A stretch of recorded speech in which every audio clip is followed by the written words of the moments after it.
Please calm down Kavita ma'am. Shut up, what do you think of yourself? मुझे dominate करने की कोशिश मत करो, कविता ने गुस्से में कहा। टीचर का चेहरा भी गुस्से से लाल हो चुका था। तभी कविता ने आरव को डराते हुए कहा, सुनो, ये टेडी बेयर मेरे बेटे को चुपचाप से दे दो। अगर वो खुश रहेगा तो मैं तुम्हें परेशान नहीं करूंगी। अगर तुम भी खुश रहना चाहते हो तो जल्दी से ये टेडी बेयर मेरे बेटे को दे दो, वरना तुम देखना। इतना कहकर कविता ने टेडी बेयर आरव से छीनना शुरू किया। आरव ने तुरंत उस टेडी बेयर को हक कर लिया और चिल्लाते हुए कहा, नहीं, ये मेरा प्राइज है, मैं ये किसी को नहीं दूंगा, किसी को भी नहीं। रिकी ने रोते हुए कविता का हाथ पकड़ लिया। मॉम, मुझे चाहिए तो चाहिए, ये आरव मुझे परेशान कर रहा था। तुम्हें तो थैंकफुल होना चाहिए कि मेरा बेटा तुम्हारे साथ खेलने के लिए आया, तुम्हारा टॉय शेयर करने के लिए आया। तुम जानते नहीं ये किसका बेटा है।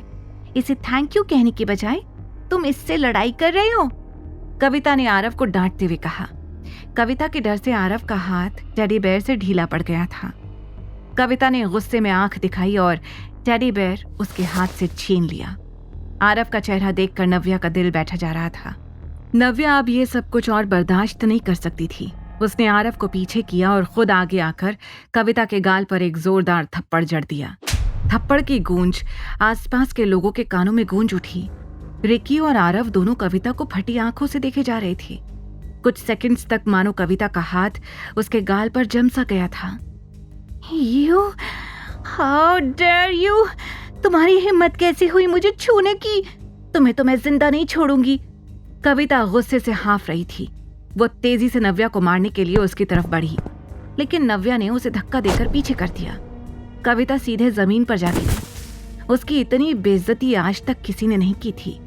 उसके कपड़ों में धूल लग गई थी और आसपास खड़े लोग उसे देख रहे थे। उसके बाल बिखर गए थे और पसीने के कारण उसका मेकअप भी बह गया था। वो जितनी रिच और एलिगेंट लगती थी, उतनी ही कमजोर और बेचारी अब लग रही थी। नव्या ने उसे घूरते हुए कहा, ये टेडी बेयर मेरे बेटे को मिला है और उसके पास ही रहेगा, इसलिए अब इस फालतू की जिद को छोड़ो और अपने बेटे को कुछ मैनर्स सिखाओ। अगर अब अपनी अमीरी का ज्ञान दोबारा मुझे दिया ना, तो इससे ज्यादा सबक सिखाऊंगी। कविता गुस्से में तिलमिलाती हुई उठी और नव्या पर उंगली उठाकर चिल्लाते हुए बोली, You bloody! मामला गर्म होता जा रहा था और लोग इकट्ठा होते जा रहे थे। हर किसी को देखना था कि अब आगे क्या होने वाला है। कविता को पहले लगा कि लोग उसके सपोर्ट में आगे आएंगे, लेकिन सबको अब भी पीछे देखकर कविता का कॉन्फिडेंस कम होता जा रहा था।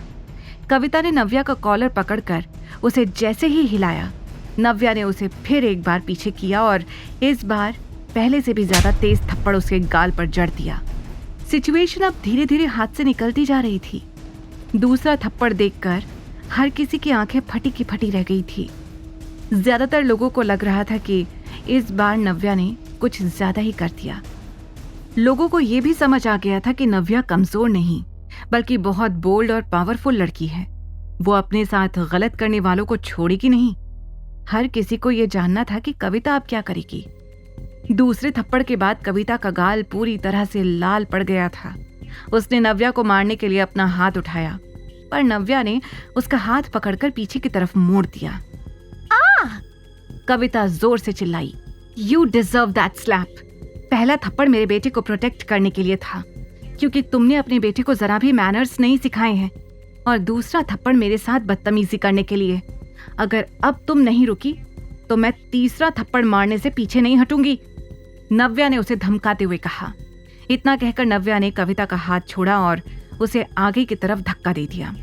फिर उसने आरव का हाथ पकड़ा और वहां से चली गई। न आरव और ना ही नव्या ने एक भी बार पीछे मुड़कर देखा।